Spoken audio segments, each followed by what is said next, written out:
Monsieur Xavier Breton pour la défense de l'amendement 3870. Monsieur Gosselin, pardon, pour l'amendement 2444, excusez-moi.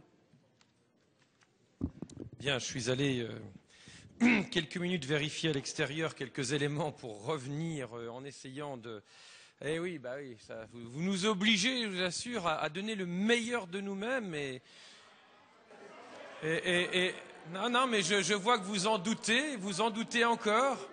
Allez, mais nous ne sommes peut-être pas, rassurez-vous, au maximum. On verra pour le principe de Peter, mais je ne doute pas que certains en jus de crâne soient excellents ici. Merci, cher collègue Touré. J'ai pas tout entendu, mais j'ai entendu Normandie, donc ça suffit pour le patriote normand que je suis à me mettre au garde à vous et à attendre pratiquement que les léopards rugissent et rappellent notre belle province. J'y viens.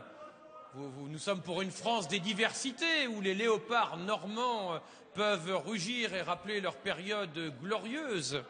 Je vous rappelle que la Normandie fait partie des plus anciennes provinces de France rattachées au royaume en 1204. 1204.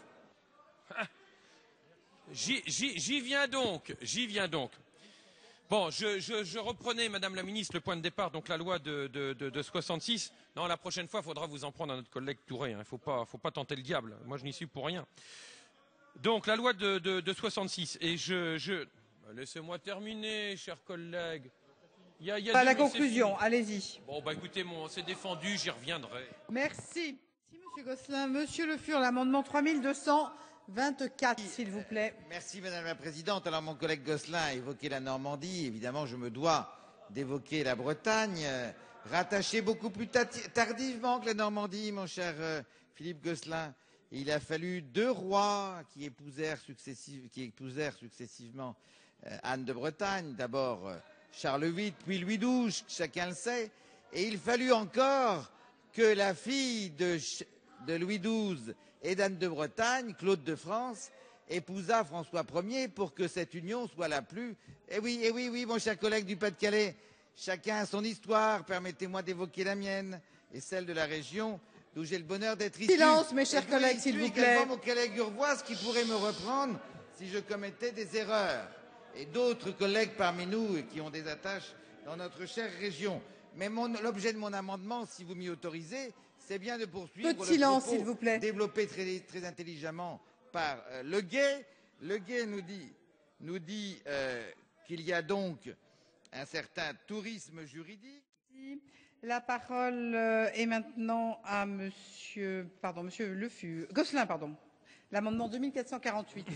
Non, je reviendrai 2 secondes, mais c'est une bataille entre les territoires au nord du Couesnon et au sud du Couesnon, entre mon collègue Le Fur, qui est mitoyen de la Normandie, et quelques éléments pour vous rappeler, mon cher collègue, qu'en 1066, c'était quand même la bataille d'Hastings, et c'est quand même cette époque glorieuse de l'histoire de la Normandie, où l'Angleterre nous était soumise. C'est quand même pas rien. Et je rappelle que ce n'est pas par hasard si le dauphin était duc de Normandie jusqu'à la veille de la Révolution française, marquant la primauté de cette belle province. Enfin bon, il faut quand même être fier de ses racines par moment et ça n'offense nullement les autres, puisque je ne renlève rien aux autres. C'est d'ailleurs le principe même du mariage que vous tentez de nous proposer. Ça ne renlève rien aux autres. Donc vous voyez qu'il y avait bien un lien. Il y avait bien un lien avec le sujet qui nous préoccupe ce soir. Alors je voudrais revenir, nous étions quittés hier soir sur quelques considérations, Madame la Présidente.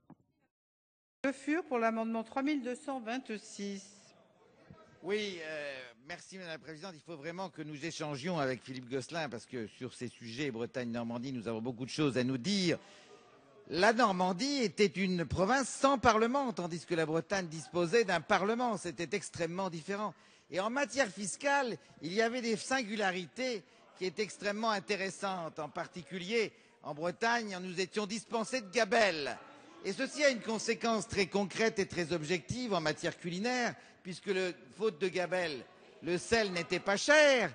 Et le beurre salé, la conséquence logique de cette disposition fiscale à laquelle nous étions très attachés et que nous enviaient les Normands très régulièrement. Mais mon propos sur la Bretagne, je ne le dispense devant vous tous que uniquement pour répondre à mon collègue Gosselin qui m'interpelle de manière presque violente, donc je me devais de le faire. Mais je voulais surtout revenir à Le Gay Qu'est-ce qu'il nous dit, le gay?